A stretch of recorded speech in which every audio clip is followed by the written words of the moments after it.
Hello नमस्कार मेरे साथियों। कैसे होंगे? खुश होंगे, स्वस्थ होंगे, मस्त होंगे और ज़बरदस्त होंगे। आप सभी का स्वागत है हमारे YouTube channel all clear concept पर।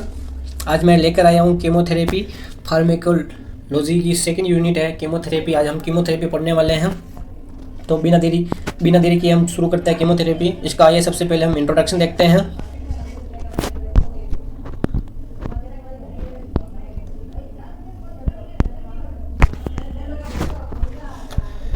Introduction. Chemotherapy in infectious disease is the use of chemical for the treatment of diseases caused by bacteria and the other pathologic organism, parasite and tumor cells. Chemotherapy एक chemicals है जिसका उपयोग हम disease के treatment के लिए करते हैं। जो बैक्टीरिया से होने वाले और अदर माइक्रो ऑर्गेनिज्म से होने वाले डिजीज़ के ट्रीटमेंट के लिए जिस सब्सटेंस का यूज़ करते हैं या फिर जिस केमिकल का हम यूज़ करते हैं उस सब्सटेंस या उस थेरेपी को हम कीमोथेरेपी बोलते हैं भाई साहब। Antimicrobials are any substance natural, semi synthetic और synthetic that kills or inhibit the growth of a microorganism. Antimicrobials जो नेचुरल भी होते हैं और एनी सब्सटेंस में एंटीमाइक्रोबियल्स और एनी सब्सटेंस जो नेचुरल होते हैं, सेमी सिंथेटिक हो सकते हैं, सिंथेटिक होते हैं। यह क्या करते हैं भाई साहब? या तो माइक्रो ऑर्गेनिज्म को किल करते हैं या फिर उनकी ग्रोथ को इनहिबिट कर देते हैं। These drugs have highly selective toxicity, kills harmful microbes without damaging the host to the pathogenic microorganism in the host body. भाई साहब इन ड्रग्स के बाद हाईली सेलेक्टिव टॉक्सिसिटी होती है जो क्या करता है कि माइक्रो ऑर्गेनिज्म को किल करता है होस्ट बॉडी के अंदर। हाईली सेलेक्टिव टॉक्सिसिटी का मतलब क्या होता है भाई साहब? कि ये माइक्रोब्स के लिए तो हार्मफुल होते हैं और भी होस्ट होता है ना उसको कोई डैमेज नहीं करते हैं, उसको कोई नुकसान नहीं पहुंचाते, इसीलिए इसको हम बोलते हैं highly selective toxicity.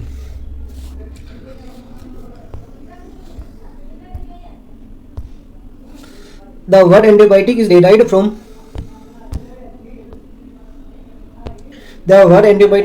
from word antibiosis meaning against life. Antibiotic word का मतलब क्या होता है और कहाँ से डिराइव किया गया? एंटीबायोटिक वर्ड है एंटीबायोसिस से डिराइव किया गया जिसका मतलब होता है अगेंस्ट लाइफ, जीवन के खिलाफ। It is a substance produced by the microorganism that at low concentration inhibit और किल अदर माइक्रो ऑर्गेनिज्म। ये एक सब्सटेंस होता है जो माइक्रो ऑर्गेनिज्म द्वारा प्रोड्यूस किया जाता है लो कंसंट्रेशन पर, जो क्या करता है कि माइक्रो ऑर्गेनिज्म की ग्रोथ को इनहिबिट करता है या फिर उसको किल करता है। All antibiotics are antimicrobials but not all antimicrobials are antibiotic. भाई साहब एक बहुत इंपॉर्टेंट लाइन यहाँ पर आई है। ये लाइन ये बोले कि सभी एंटीबायोटिक एंटीमाइक्रोबियल्स होती है लेकिन सभी एंटीमाइक्रोबियल्स आर नॉट एंटीबायोटिक्स। वापस बोल रहा हूँ, मैं आपको बता रहा हूँ कि ये लाइन वेरी वेरी इंपॉर्टेंट है एग्जाम के पॉइंट ऑफ व्यू से। सभी एंटीबायोटिक्स एंटीमाइक्रोबियल ड्रग्स होती है लेकिन सभी antimicrobial drugs are not antibiotic, यानी सभी एंटीमाइक्रोबियल ड्रग्स एंटीबायोटिक नहीं होती है। चलते आगे चलते हैं। The first antibiotic was discovered by Alexander Fleming in 1928 in a significant breakthrough for medical science. पहली एंटीबायोटिक की खोज सर अलेक्जेंडर फ्लेमिंग ने 1928 में की थी जिसका नाम था पेनिसिलिन और उसका सोर्स ऑफ ओरिजिन है penicillin notatum. Antibiotics are among the most frequently prescribed medication in modern medicine. यह एंटीबायोटिक ड्रग्स होती है ना मॉडर्न मेडिसिन के अंदर फ्रीक्वेंटली यानी बार बार प्रिस्क्राइब की जाने वाली मेडिकेशन होती है। यह था इसका इंट्रोडक्शन कीमोथेरेपी का। अब हम पढ़ते हैं कीमोथेरेपी की क्लासिफिकेशन ऑफ एंटीमाइक्रोबियल ड्रग्स की।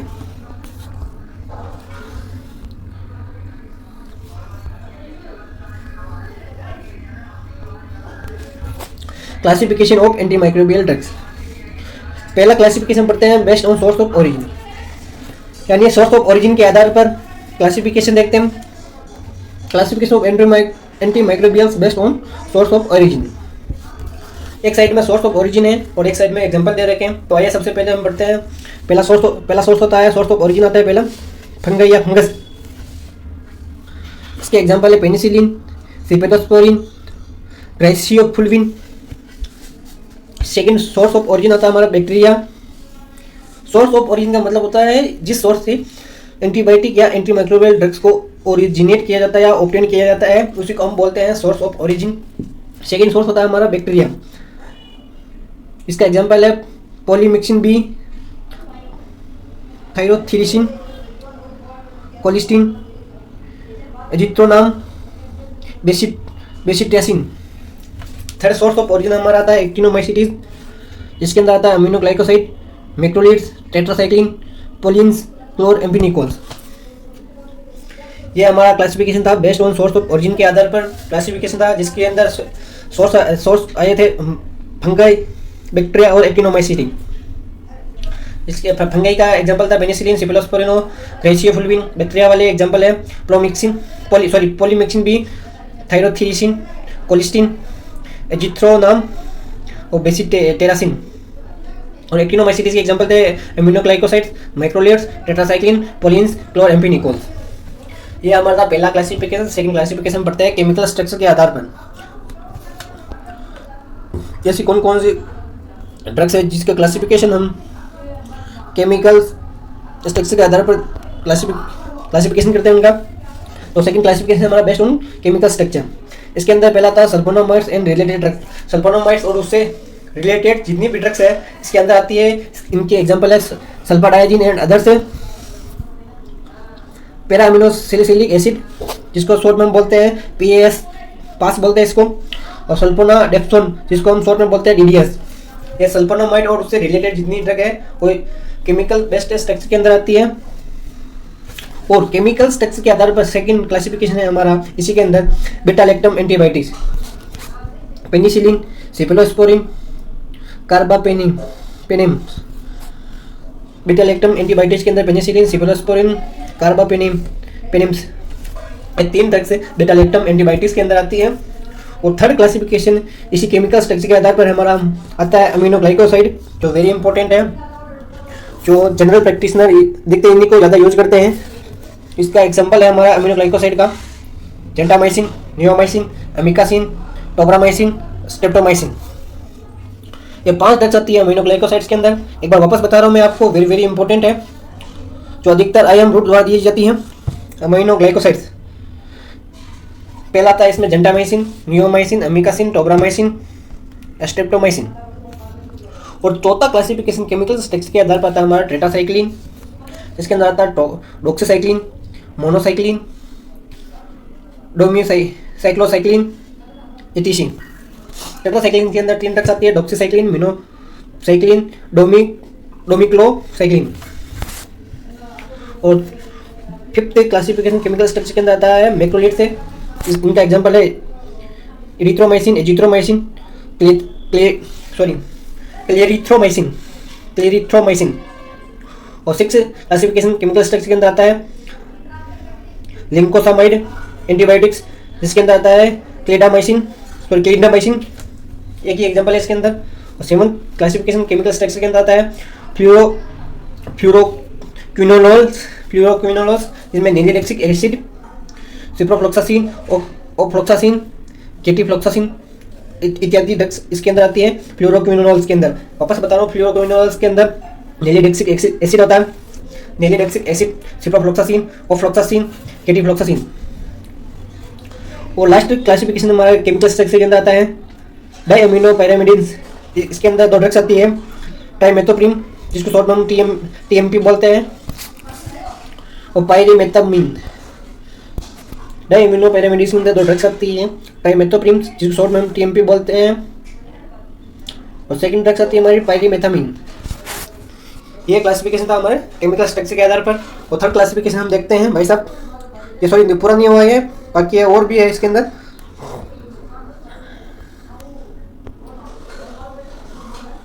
अगला आता है नाइट्रोबेंजीन डेरिवेटिव्स के अंदर क्लोरएम्फेनिकोल्स आती है, ग्लाइकोपेप्टाइडिक एंटीबायोटिक्स के अंदर विनकोमाइसिन, टियोक्लोपेनिन, ऑक्साजोलिन, सॉरी तो प्रोनाउंसिएशन में मेरे को कुछ मिस्टेक लग रही है, इसके लिए सॉरी। ऑक्साजोलिडिनोन, इसके अंदर लाइनिजोलिड आता है। पॉलीपेप्टाइड एंटीबायोटिक्स के अंदर पॉलीमिक्सिन बी, कोलिस्टिन, बेसिट्रासिन आता है।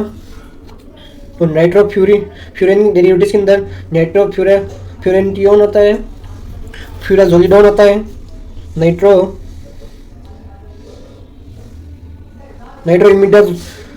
इमिडाजोल्स के अंदर आता है metronidazole, tinidazole. Nicotinic acid derivatives के अंदर आता है आइसोसियानाइड, पायरिजिनामाइड आता है। पोलिन एंटीबायोटिक्स के अंदर नाइस्टेटिन, एम्फोटेरिसिन बी, हामाइसिन आता है। एजोल डेरिवेटिव्स के अंदर क्लोट्रियामाजोल, फ्लूकोनाजोल, कीटाकोनाजोल इत्यादि ड्रग्स आती है। और लास्ट अदर ड्रग्स के अंदर आती है इम्पाम्पिसिन, साइक्लोसेरिन, क्रेसियोफ्लुविन, इथाम्ब्यूटोल, थियासिडोन इत्यादि ड्रग्स आती है। ये हमारी थी इतना क्लासिफिकेशन था केमिकल स्ट्रक्चर के आधार पर। अगला क्लासिफिकेशन देखते हैं based on type of action के आधार पर।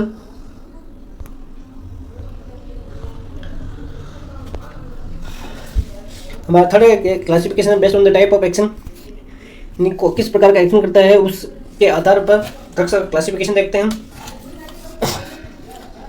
इसके अंदर पहला आता है प्राइमरली बैक्टीरियोस्टैटिक और सेकंड आता है प्राइमरली बैक्टीरियोस्टैटिक और बैक्टीरियोसाइडल। हम बैक्टीरियोस्टैटिक देते हैं सबसे पहले stop the organism from multiplying but do not kill it. Bacteriostatic का मतलब होता है कि उसका ग्रोथ के ऊपर या फिर जो मल्टीप्लाई हो रहा है ऑर्गेनिज्म उसके ऊपर ब्रेक लगाना, वो ये इसको किल नहीं करता है, उसकी ग्रोथ को इनहिबिट कर देता है। All antimicrobials are bacteriostatic at some low concentration. यानी सभी एंटीमाइक्रोबियल ड्रग्स है बैक्टीरियोस्टैटिक ड्रग्स होती है लो कंसंट्रेशन पर। Some antimicrobials are bacteriostatic at all concentration. Tetracycline, sulfonamides इसके एग्जांपल हैं। कुछ एंटीमाइक्रोबियल ड्रग्स है जो बैक्टीरियोस्टैटिक होती है सभी कंसंट्रेशन पे, जिसका एग्जांपल है टेट्रासाइक्लिन और सल्फोनामाइड्स। सेकंड है bacteriocidal, based on type of action के आधार पर हम देख रहे हैं जो क्लासिफिकेशन है। सेकंड हम बैक्टीरियासाइडल है, तो क्या करता है बैक्टीरिया को किल करता है, मल्टीप्लाई नहीं होने देता है इसको। The rate and the extent of the bactericidal activity में be depend on the concentration and time. यानी बैक्टीरियोसाइडल एक्टिविटी की रेट और एक्सटेंट के लिए ये कंसंट्रेशन के ऊपर डिपेंड करता है, उसके टाइम के ऊपर डिपेंड करता है। कंसंट्रेशन के लिए देखें तो अमीनोग्लाइकोसाइड बेस्ट एग्जांपल होता है, और टाइम के लिए देखें तो फ्लूरोक्विनोनॉल इसका बेस्ट एग्जांपल होता है। ये था हमारा थर्ड क्लासिफिकेशन जो था टाइप ऑफ एक्शन के आधार पर था। और अगला क्लासिफिकेशन हमारा based on type of organism against which they are active primarily. Based on the type of organism against which they are active primarily. The classification of antimicrobial based on target organism. इसका classification है भाई साहब target organism है, सिर्फ उसी को ही ऊपर या उसी के ऊपर एक्ट होगा या उसी ऑर्गेनिज्म को किल करेगा, इसीलिए यह चौथा क्लासिफिकेशन हम पढ़ रहे हैं टारगेट ऑर्गेनिज्म को। उसके आधार पर इसका क्लासिफिकेशन है। तो पहला टारगेट ऑर्गेनिज्म आएगा एंटी बैक्टीरियल यानी बैक्टीरिया के यानी टारगेट ऑर्गेनिज्म हो गया हमारा बैक्टीरिया। तो इसका एग्जांपल है एंटीबैक्टीरियल का, सबसे पहले एग्जांपल आएगा penicillin, aminoglycoside, erythromycin, fluoroquinolone etc. Anti fungal यानी फंगाई के अगेंस्ट जो ड्रग्स वर्क करती है उसी को हम एंटी फंगल ड्रग्स बोलते हैं। इसका एग्जांपल है griseofulvin, amphotericin B, fluconazole etc. Antiviral यानी वायरस के अगेंस्ट जो ड्रग्स काम करती है उसी को हम एंटीवायरल ड्रग्स बोलते हैं। इसका एग्जांपल है साइक्लोवी, जुडोवुडिन, नेप्रापिन इटीसी। एंटी प्रोटोजोल यानी प्रोटोजोल के अगेंस्ट जो ड्रग्स काम करती है उसी को हम एंटी प्रोटोजोल ड्रग्स बोलते हैं। इसका एग्जांपल है मेट्रोनिडाजोल, क्लोरोक्विन, पायरिमेथामाइन इटीसी। और हेलमिंथिस होते हैं उसके अगेंस्ट जो वर्क करती है उस ड्रग्स को हम एंटी हेलमिंथिक ड्रग्स बोलते हैं। उसका एग्जांपल है मेबेंडाजोल, पायरिनटेल, डीईसी, निक्लोसामाइड इटीसी। ये था हमारा टारगेट ऑर्गेनिज्म के आधार पर क्लासिफिकेशन। अगला क्लासिफिकेशन है हमारा भाई साहब based on the antibacterial spectrum. Antibacterial spectrum के आधार पर ड्रग्स का क्लासिफिकेशन है, एंटीमाइक्रोबियल ड्रग्स का क्लासिफिकेशन है। The antibacterial spectrum is the activity of antimicrobial against bacteria mostly. Antibacterial spectrum की एक्टिविटी एंटीमाइक्रोबियल ड्रग्स जो सिर्फ और सिर्फ एंटीबैक्टीरिया के अगेंस्ट ही की एक्टिविटी होती है। It is the scope that a drug kills और suppresses the growth of the microorganism. ये क्या करता है कि या तो यह ड्रग है उस माइक्रो ऑर्गेनिज्म या बैक्टीरिया को किल कर देती है या फिर उसकी ग्रोथ को सप्रेस कर देती है। इसके अंदर पहला आता है नैरो स्पेक्ट्रम एंटीमाइक्रोबियल ड्रग्स है, employ activity against some limited subset of bacteria. Narrow spectrum drugs इसकी क्यों बोलते हैं बस आप, नैरो स्पेक्ट्रम यानी बैक्टीरिया के कुछ ही लिमिटेड जो ग्रुप होता है बैक्टीरिया को या बैक्टीरिया होते हैं लिमिटेड बैक्टीरिया के ऊपर ही ये एक्ट करती है, इसीलिए हम इसको नैरो स्पेक्ट्रम एंटीमाइक्रोबियल ड्रग्स बोलते हैं। कौन कौन से बैक्टीरिया है जिसके ऊपर नैरो स्पेक्ट्रम वर्क करती है? एजिथ्रोनियम पॉलीमिक्सिन, सॉरी ऐसे ड्रग्स का नाम से एजिथ्रोनियम पॉलीमिक्सिन, पेनिसिलिन, आइसोनियाजाइड है नैरो स्पेक्ट्रम के एग्जांपल है। और ब्रॉड स्पेक्ट्रम देखते हैं भाई साहब।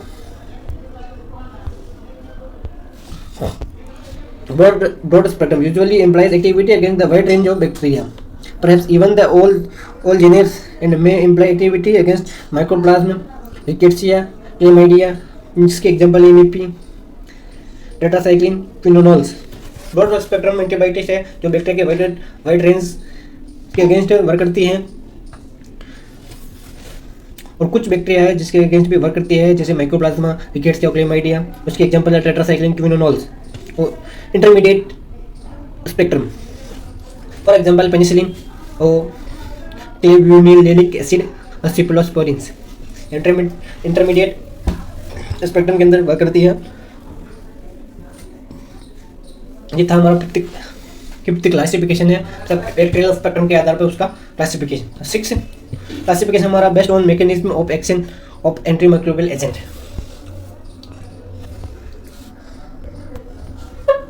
एंटीमाइक्रोबियल के एक्शन के आधार पर इसका क्लासिफिकेशन करना। एग्जांपल है भाई साहब मैकेनिज्म, एक साइड में हम मैकेनिज्म देखेंगे, एक साइड में हम ड्रग्स का एग्जांपल देखेंगे। तो पहला मैकेनिज्म आता है inhibition of cell wall synthesis, यानी सेल वाल्व सिंथेसिस को इनहिबिट करना। इसके एग्जांपल है पेनिसिलिन का वर्क होता है ऐसा, सिप्लोस्पोरिन, बेसिट्रियासिन, विनकोमाइसिन, साइक्लोसेरिन, पॉलीमिक्सिन और कार्बापेनिम्स। और ये सेकेंड मैकेनिज्म होता है inhibit protein synthesis by the binding of ribosome के बाइंडिंग को रोकते हुए प्रोटीन सिंथेसिस को इनहिबिट करना। इसमें इनहिबिट 30S सब यूनिट अमीनो ग्लाइकोसाइड, इसके एग्जांपल है टेट्रासाइक्लिन है, वो एग्जांपल हो गया। मतलब 30S सब यूनिट को इनहिबिट करने के लिए जो ड्रग्स यूज़ की जाती है उसका नाम होता है अमीनो ग्लाइकोसाइड टेट्रासाइक्लिन।